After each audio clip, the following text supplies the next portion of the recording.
unbiased, the truth. Latest news development straight from the newsmakers.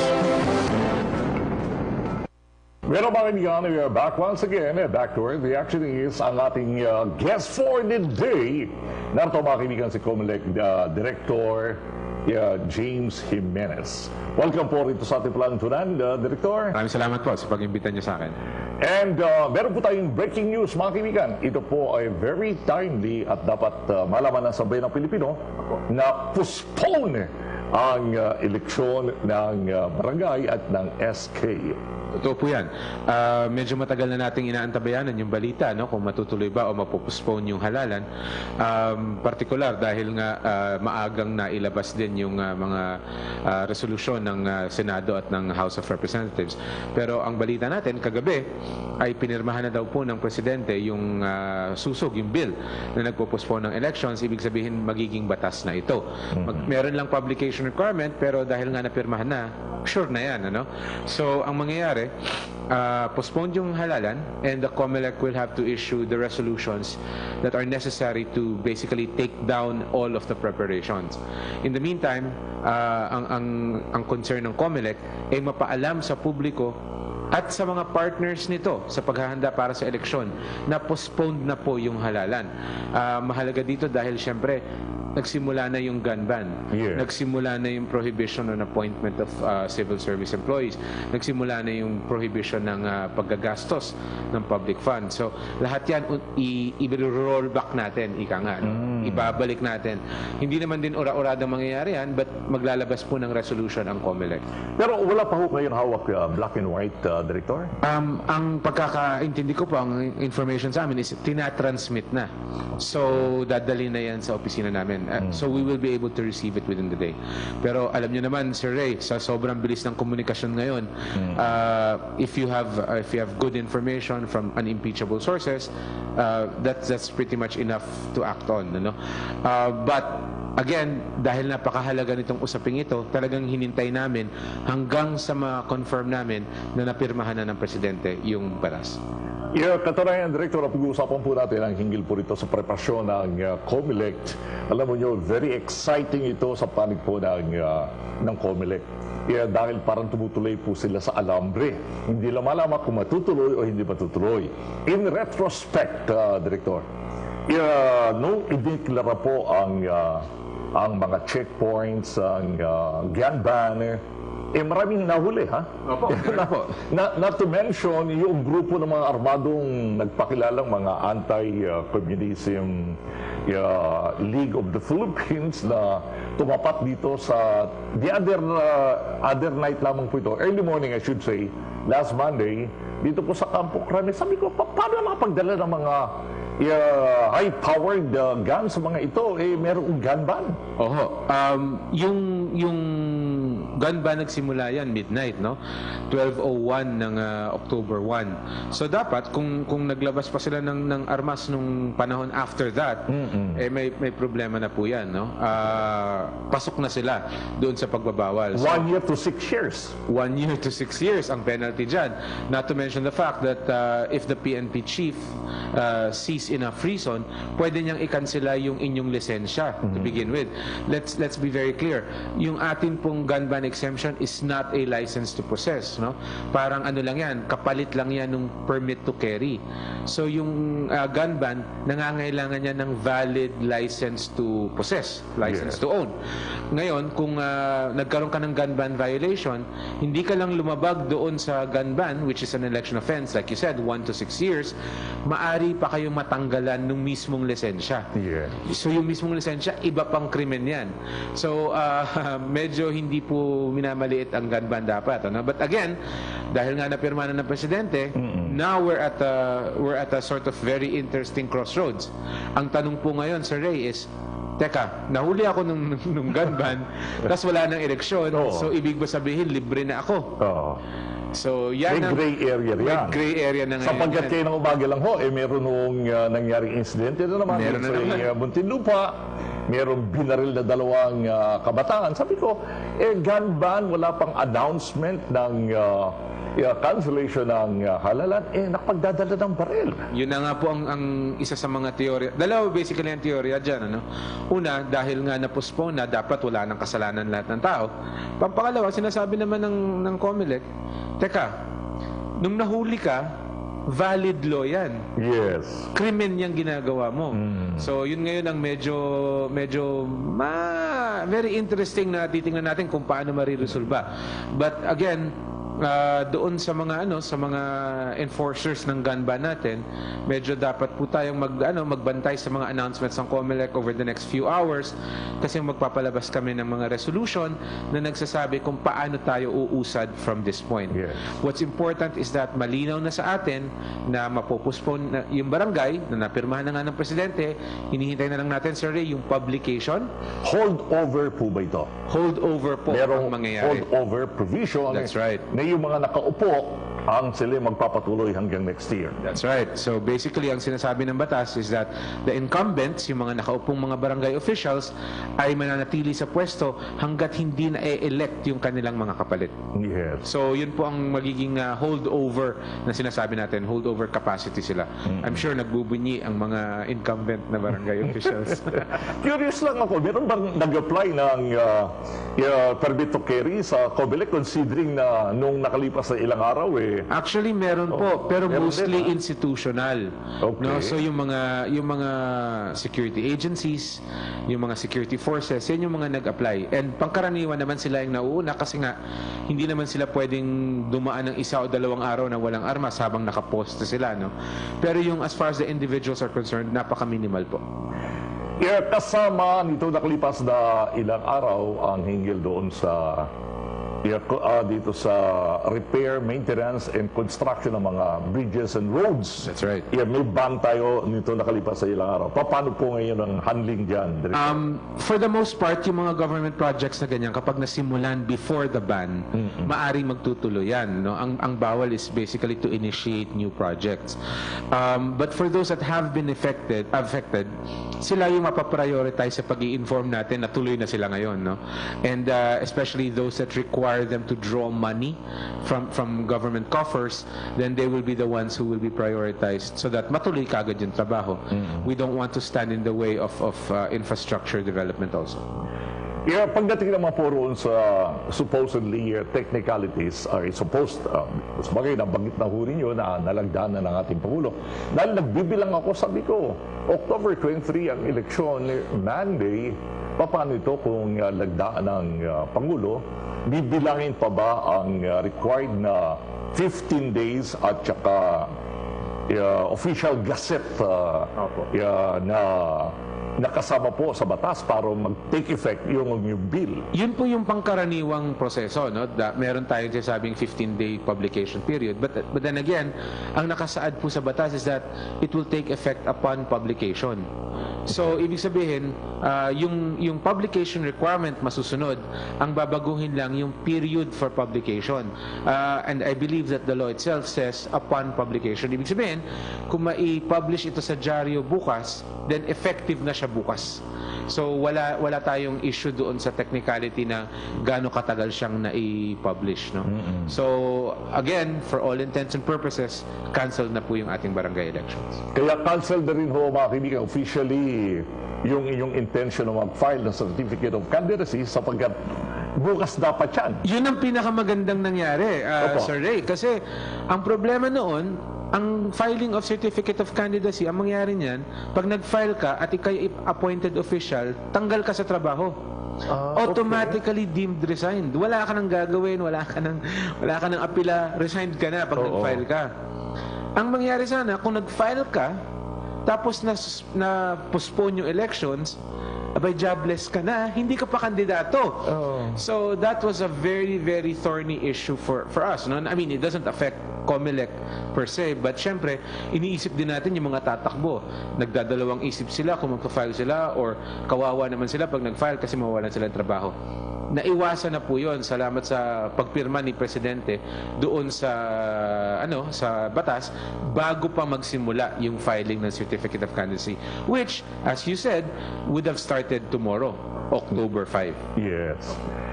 Matanong ko na rin po, Director, considering na natapos na rin ho ninyo yung mga official ballots ng COMELEC, kung di ako nagkakamali, ang barangay ay umabot po ng more than 43 million ballots at saka more than 15 million para po rito sa SK. That's right. 59 million po ang naimprenta namin. Ano po ang desisyon ngayon ng NBank at gagawin natin doon sa mga balotang yan? Last week pa po pinag-uusapan ng Unbank yan. And ngayon, we've narrowed it down to two possibilities. No?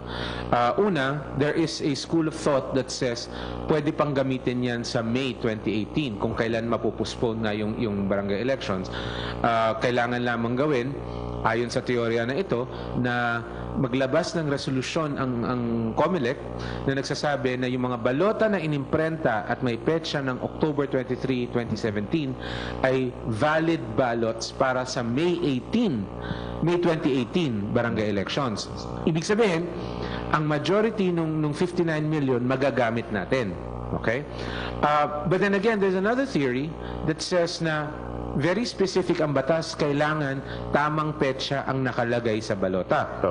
At hindi ito katulad ng pangkaraniwang special election na napupuspone ng hindi lalampas ng 30 days. No? So parang kung dati nagagawa natin yan kasi maliit lang naman yung puwang between the actual date and the date na supposed to be ginanap yung halalan, ngayon 8 months ang binibilang natin. Medyo substantial yung panahon na hihintayin. So there is a school of thought that says no, we have to reprint all 59 million ballots plus kung sino man yung madadagdag, no? So we expect to resolve that issue within the next 2 weeks. Kasi ang critical naman ngayon is what do we do with the ballots we already have? 59 million ballots po yun. Hindi ho yun magkakasya doon sa lugar kung saan kami nag-iimprenta. At magkano po ito, Director? 3 pesos per ballot, sir. So how much That's, approximately? as far as the ballots are concerned, you're looking at more, at least 180 million. Wow. Yes. And that's just the ballots. Marami pa po kami expenses na na-incur. In fact, ang expenses natin, ang last estimate is really more than 600 million, no? Because, syempre, yung imprenta ng ballot, yun lang yung bayad mo sa imprenta. Hindi kasama doon yung bayad sa tao. So, yung bayad sa tao, services, salaries, overtime. So, all of that, they add up. We've spent more than 600 million. Close to 700 to 800 million, actually. So, lahat po yan, basically nagastos natin.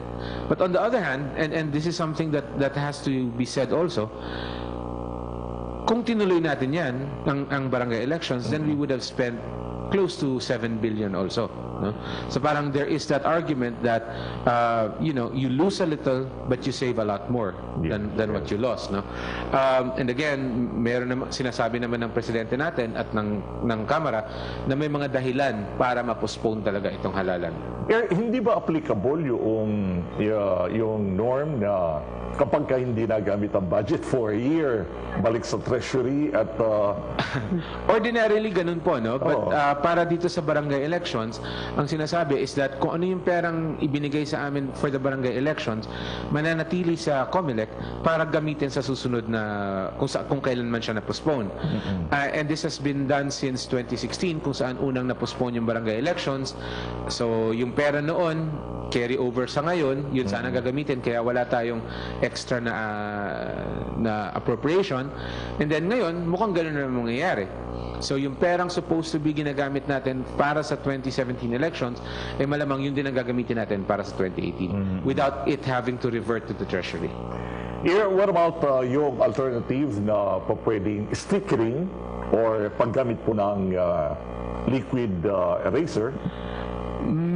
That's a good idea, but ang problema niyan yung logistics, Sir Ray, no? You're talking about 50 million ballots. Can you imagine putting stickers on 50 million ballots mano-mano? Yes. That will be a very big challenge, no? Hindi kasi at this point in time, walang automation for that eh. Wala kang makina na pwedeng maglagay na sticker sa 50 million ballots. So that will be mano-mano yan per ballot. And then after you sticker it, you'll have to verify it. So while it is an idea not to change the date, there is the question of how are you going to operationalize it. Medyo baka mas mapamahal tayo. Yeah, pero mga kaibigan, pinag-uusapan lang ho natin ito. Yeah, pero what's important ay nariyan na po ang signature ng ating Pangulo para po sa postponement ng barangay and SK elections. Yeah, speaking of preparation ng COMELEC, yeah, dahil October 23 ang supposedly election, assuming na hindi pa napipirmahan, ano? Yeah, reality, Director, are we really prepared doon sa mga watchers, teachers, classrooms, aside sa preparasyon on ballots? Opo, kung matutuloy sana yung October 23, no? Yes, handa po tayo. Kasi 2 weeks ago pa tayo nagsimula ng pagkukuha ng mga pangalan ng mga guro na maninilbihan bilang Board of Election Tellers. At nakakasa na rin po yung training, supposedly magsisimula this week, yung training ng mga magtatrabaho para sa elections. Yung mga kwarto, yung mga classroom na gagamitin para sa elections, matagal na nating naikasa yun. Okay. And yung mga unaccountable forms, ibig sabihin, ito yung mga election supplies, matagal na rin pong tapos, no? So basically talaga, at this point, nakaabang na tayo para sa election day. But again, dahil nga na-postpone na, all of that will have to be rolled back.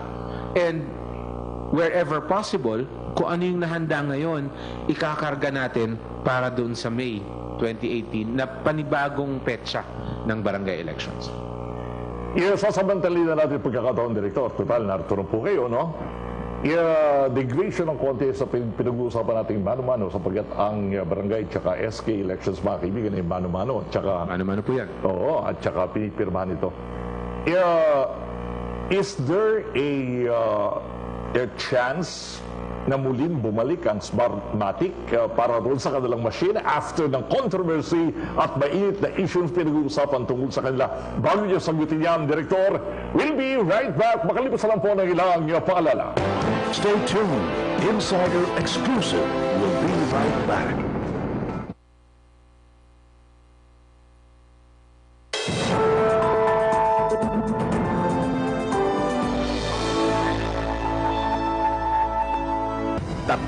Walong taong nagbigay ng pag-asa sa mga Pilipino.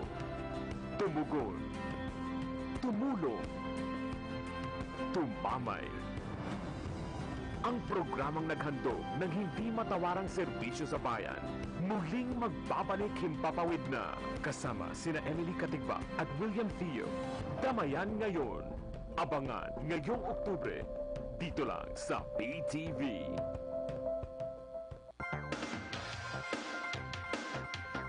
GSIS Benefits and Programs, pag-uusapan natin sa GSIS Members Hour.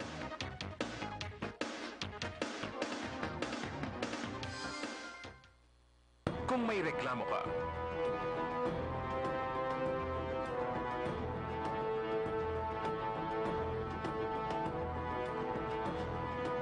dial 8888, the Public Complaint Hotline. Ako po si Jojo. 2 dekada ng driver sa kumpanya. Nung bago po ako dito, 2 pa lang ang delivery ba ni Sir? Sa tagal ng panahon, ang dami nang nabago sa kumpanya. Lumago ang negosyo, tumami ang tauhan, at dumagdag ang mga sasakyan. Takbo ng buhay ko, eto, 2 na anak. Noon, napag-aaral ko pareho. Ngayon, sa hirap ng buhay, stop muna sila. Tinutulungan man ako ni Mama. Sa bahay, kuryente, tubig, pagkain, halos kulang pa. Kaya magkapatid, nagtitinda na rin para makapag-aaral. Sa bagong tax reform law, wala nang si Jojo. Ito'y karagdagang 10,000 pesos kada taon para sa kanyang pamilya. Maaaring hindi malaking halaga sa iyo. Ngunit para kay Jojo, malayo na ang mararating nito. Change equals chance, pagkat napakaraming buhay ang pwedeng umarangkada sa tax reform law.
Sa likod ng bawat matagumpay na profesional ay isang gurong lumina at nagmahal.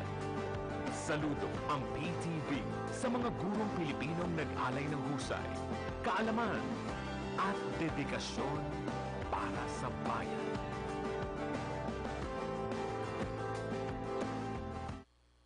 Tatlong taong nagbigay ng pag-asa sa mga Pilipino. Tumugon, tumulong, tumamay. Ang programang naghandog ng hindi matawarang serbisyo sa bayan. Muling magbabalik himpapawid na kasama sina Emily Katigba at William Theo. Damayan ngayon. Abangan ngayong Oktubre. Dito lang sa PTV. Beyond the headlines, it's news with a different perspective. before the day ends, For events that shape our views and impacts the world around us. we keep you up to speed. With Richmond Cruz and Charmaine Espina, PTV News Headlines, your comprehensive nightly news source, only here on your People's Television. Kilalanin ang industriya ng kalakalang pandagat sa kauna-unahang programang pangmarino. Yan ang Marino.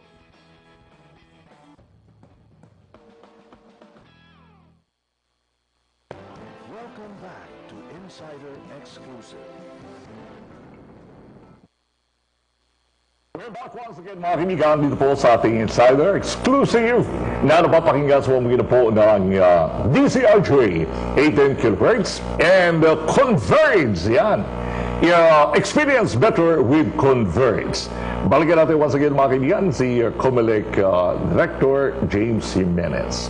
Yung nabitin po na katanungan, Director, napag-uusapan lang after na lagdaan na po ng ating Pangulo, yan po ang breaking news atin, na lagdaan na po ang postponement ng barangay at saka ng SK elections. Yeah, now, alam kong this early, meron na rin kayong forecast ng preparasyon para po sa darating na national elections po. Ano po ang istorya tungkol sa Smartmatic, if and when? Pwede bang... Hindi. Yung paghahanda po para sa 2019 elections ay nagsimula na rin talaga. No? Nagsimula po yan doon sa pagpupulong-pulong na ating tinatawag na Comelec Advisory Council. At meron silang mga rekomendasyon na ngayon ay pinag-aaralan natin. Ngayon, ang hindi natin maiiwasan na punto dito is that yung ginamit nating makina nung nakaraang 3 halalang automated ay puro Smartmatic yan, no? At nandyan yung ginagamit natin sila. So, yung CAC, yan ang pinanggagalingan. Nagamit natin yan. You know, all other controversies notwithstanding, for the most part, they performed. So, they remain a potential tool, yung makina mismo, no? Pero syempre aware din naman tayo na meron ding undercurrent ng sentimiento tungkol sa usaping yan. Ang saga ng Comelec po is that ang balak namin ay bubuksan namin yung proseso ng paghahanda in order to invite as many people as possible who can present alternatives. Okay. Katunayan, meron tayong Maganda yung binanggit po yung yan. Oo, meron tayong hinahanda ngayon ng mga platform, no, or pagkakataon para sa mga developers na lokal para sila mismo makapagpresenta ng kanilang mga solusyon para alternative. Tandaan po natin, ang pinag-uusapan natin dito ay hindi lamang yung pagkakataon or opportunity for other people to come in to participate in the elections, but bottom line, ang pinag-uusapan natin dito yung service to the public. Yun ang pinakamahalaga dyan. Kaya yun ang pinaka-final standard natin. Kung ano man yung sistemang magagamit natin, and it might not be Smartmatic even, no? It could be anyone. Ang bottom line dyan is kailangan ma-serve niya yung pangangailangan ng ating electorate. So, everyone is welcome, and we are going to start the process of stakeholder consultation, yung mga demonstration at pag-present sa NBank at sa publiko ng kanilang mga solusyon para mas marami tayong mapagpilian. Ang ayaw natin ay yung mauwi tayo sa sitwasyon na wala na tayong choice. Ayaw namin yon, yung walang choice. Yes, yes. No? And at this stage, maaga tayo nagsisimula precisely para maiwasan natin yun. Alam mo rin yung mga kaibigan, very timely at nabuksan ho natin to dahil siyempre nariyan pa rin yung mga recurring na mga questions lalo na pagka pinag-uusapan ho natin itong yung mga ginamit nating tool nito nakalipas. Ano po? Not to mention na hanggang ngayon pag sinabi nating recurring, nariyan pa rin yung question on core, yung itong naging question on the sa yung pong yung signature. Okay. Okay. One is signature po ng mga attending mga COMELEC, ano tawag nila riyan? Yung mga teachers? Apo, mga Board of Election Inspectors. Inspectors, okay. Apo. Yung question on course code. Yeah. Yung question on the ultraviolet. Yes, sir. Ito yung mga supposedly security features na nawala na ngayon ay kini-question pa rin ng maraming mga observers. Totoo po yan. And tandaan natin, meron ding naka-pending na kaso ngayon sa Presidential Electoral Tribunal. No? So, yes, talagang iniinda ng COMELEC yan. Not for any other reason, but that, syempre, yung comfort ng mga botante, yung confidence ba? Yung confidence ng botante doon sa sistema, yun ang nakataya dyan. No? Kaya nga gusto natin na hanggat maaga na pag-uusapan na at makita ng publiko kung ano yung alternatives. Yun po siguro ang pinaka-key dito. No? Yung, kung ayaw natin ito, anong ipapalit natin? Di ba? Hindi kasi tayo pwedeng umatras eh. Yung automation, whether you're in favor of it or not, meron siyang magagandang advantages na naibigay sa atin. Halimbawa, wala nang dagdag bawas. Nakikita natin yan. Mabilis na lumalabas yung resulta natin. Yung resulta natin, nalalaman natin practically within 24 to 72 hours, alam na natin yung resulta. No? That compares favorably with other elections elsewhere. Kung babalik tayo sa mano-mano, ang dami nating babalikang flaws. Yung mga dating problema, nandyan pa rin yan kasi hindi naman talaga na-solve. Na-solve lang sila nung nag-automate tayo. So, ang sa ganang COMELEC po, kailangan, kung papalitan natin yung meron na tayo, ano ang ipapalit natin? Ang importante, hindi tayo mag-backslide. Huwag tayo mag-regress. Huwag umatras sa progreso.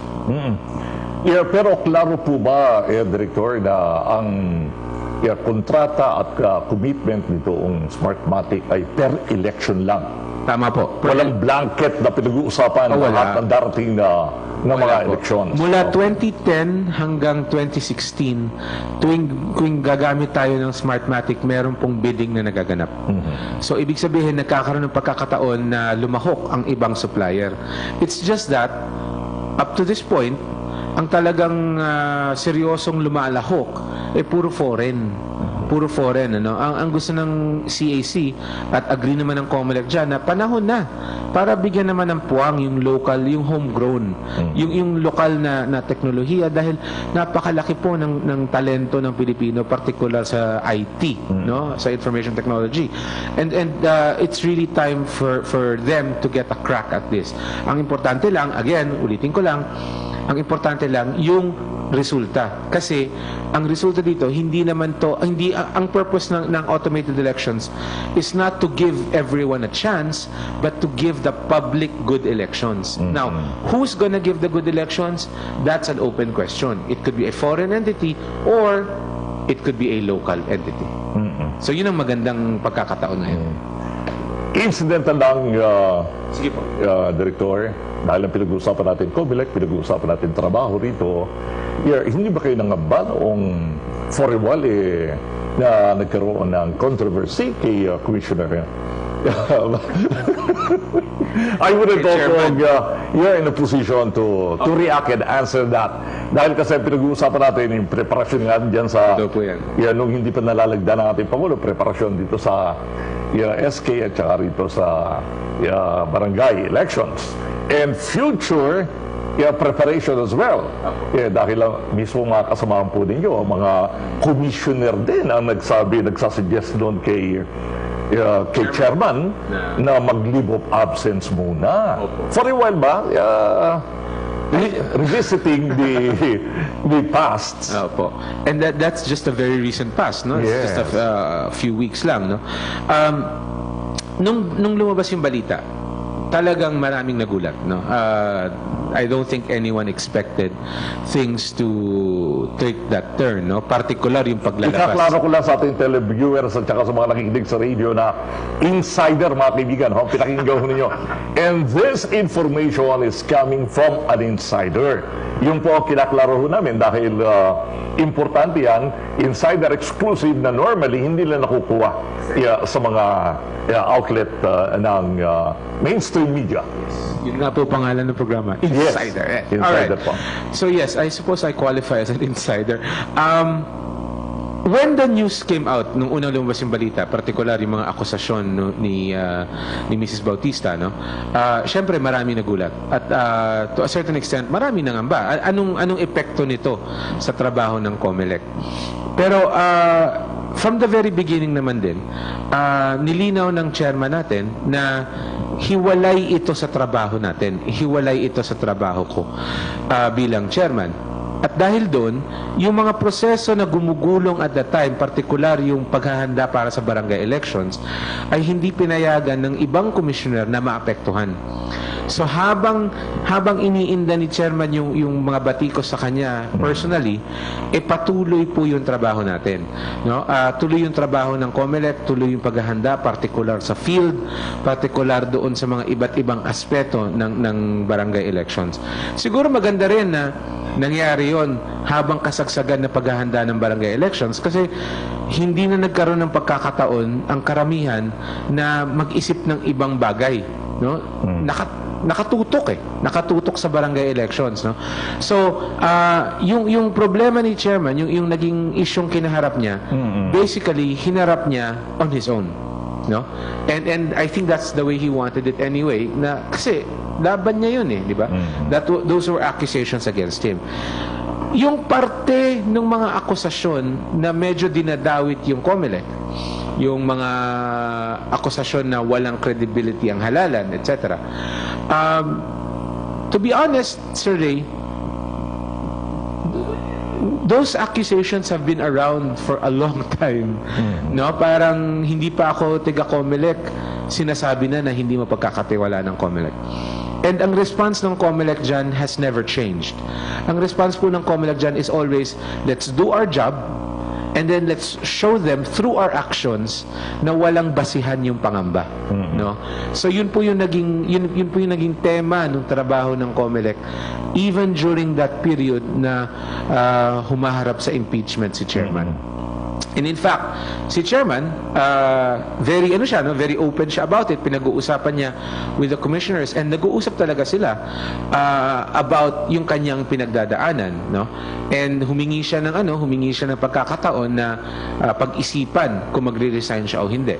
Hanggang sa nakapag-decide na siya na he has to stay on kasi mas importante anya yung trabahong ginagawa ng COMELEC.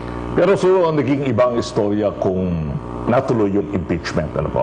That might be true, no, Sir Ray, kasi syempre kung natuloy yung impeachment, then the chairman will have lesser time to actually devote to this.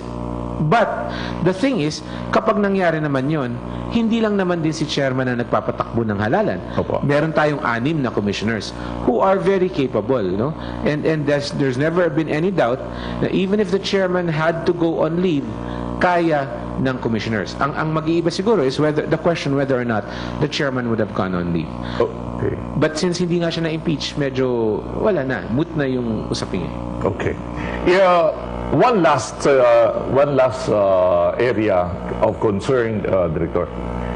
Yeah, while hindi natin touch ang merits ng kaso, ang pinag-uusapan mga kaibigan, ito pong ongoing na protest nitong si former Senator Bongbong Marcos vis-a-vis against Vice President Leni Robredo. Whatever happened in the future, sa tingin ba ho ninyo magkakaroon ng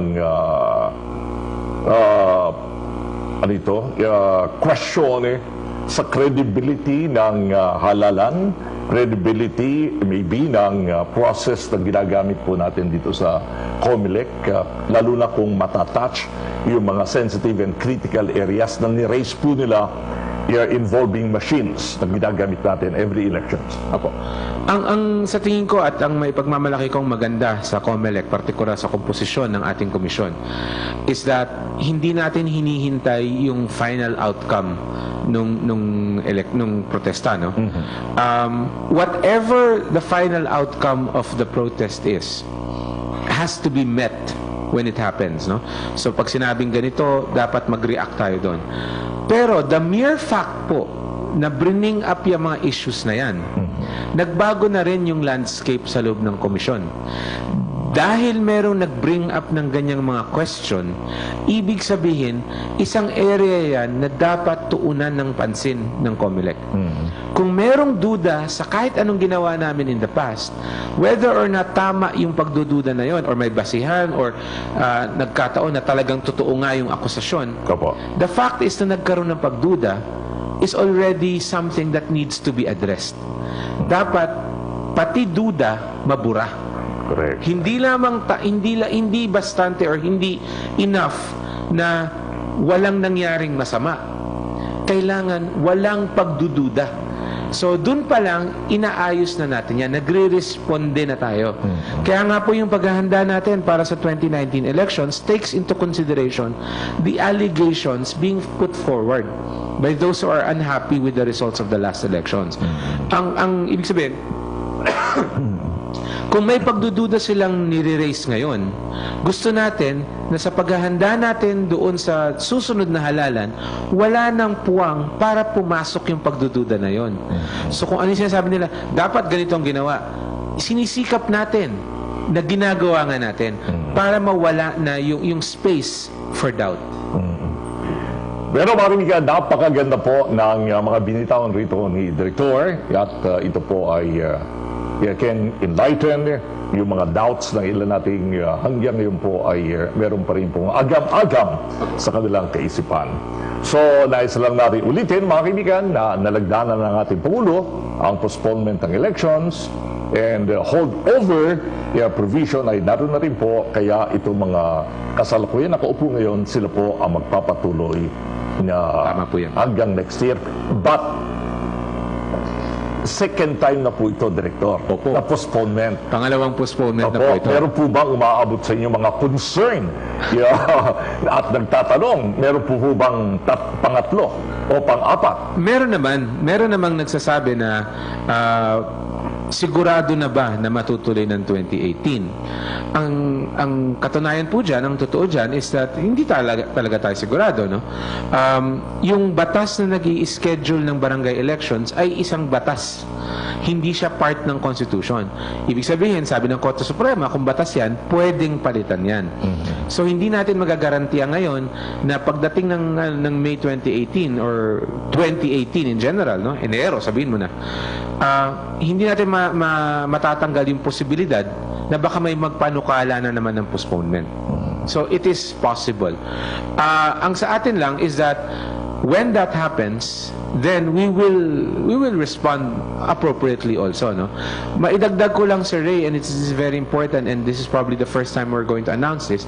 May balak po ang komisyon na mag-restart ng ating continuing registration.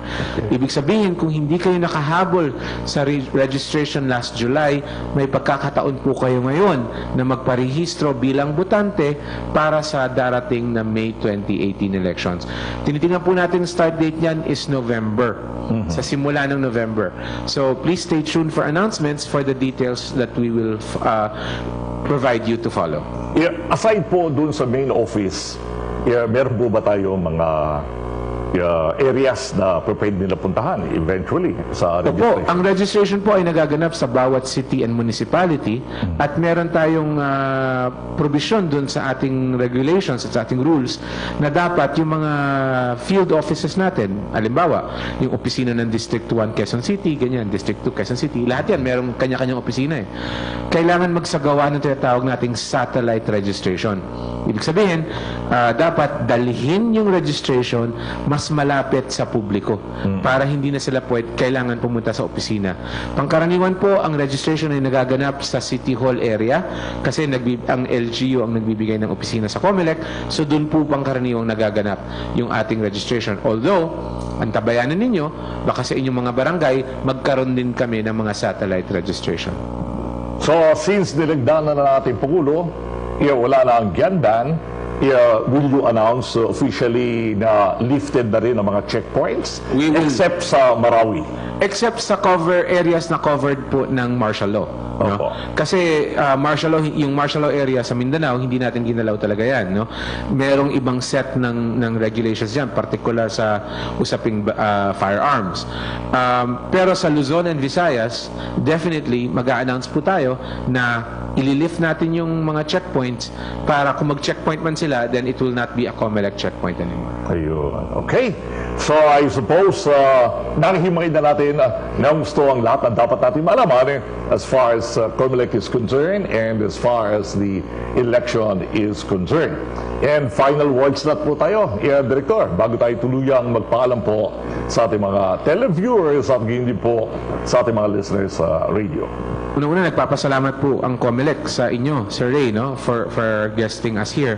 Napakalaking oportunidad ito para maabot yung mga kababayan natin, particular dito sa usaping barangay at SK elections na napakatagal ng inaantabayanan ng publiko kung ano mangyayari, kung tuloy ba o hindi. Ngayon, alam nyo na na hindi na siya matutuloy at maglalabas na ang COMELEC ng mga resolusyon at mga kautusan para maipakalat na yan sa iba't ibang deputized agencies namin, particular ang PNP, ang AFP, at of course yung mga local government units.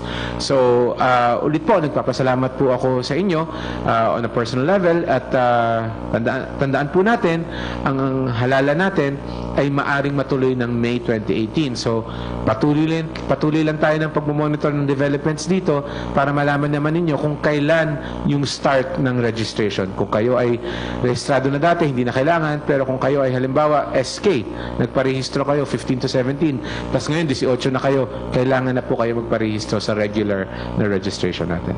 SK 15 to 18, ha? Ang SK po actually is 15 to 30. No? 15 to 13, expand na yan. Pero meron tayong mga SK na 15 to 17 na hindi sila registered voters kasi registered voters natin 18 and above eh. So may dalawang bracket yan. Pagka 30, ibig sabihin SK senior. Opo, parang ganyan, no? SK senior, tama. Usapan natin mga kabataan dito. Totoo po yan. Pero, ayun na nga, dahil pasok pa rin sila sa definition ng kabataan, yung mga 30 years old, SK voters pa rin po yan. In fact, ang balak nga noon is, if you're 18 to 30, dalawa ang balotang matatanggap mo. Isang balotang SK, isang balotang barangay. Pero, yung mga 15 to 17, SK ballots lang. Pero dahil nga, kung nag-18 na kayo, labas na kayo doon, kailangan nyo nang pumasok doon sa regular registration system natin. Alright. Dito mga pakinigan, napakinggan po ninyo from the horse's mouths, so to speak. And alalahanin ho ninyo mga kaibigan, ang mga pinag-usapan namin dito, insider information po yan. And huwag niyo kalilimutan mga kaibigan, every Wednesday, 8 to 9 p.m., ang ating insider exclusive PTV4. Every Wednesday po yan, 8 to 9 p.m. Okay. And sa kalapre po ng ating guest, si Director James Jimenez. It's a pleasure, Director, na makapiling po namin kayo rito po sa ating plantunan. At ang breaking news na yan, na nalagdana ng ating Pangulo, this has been your host, Ray Lamy. Sa namang laban, kasagyamon namin.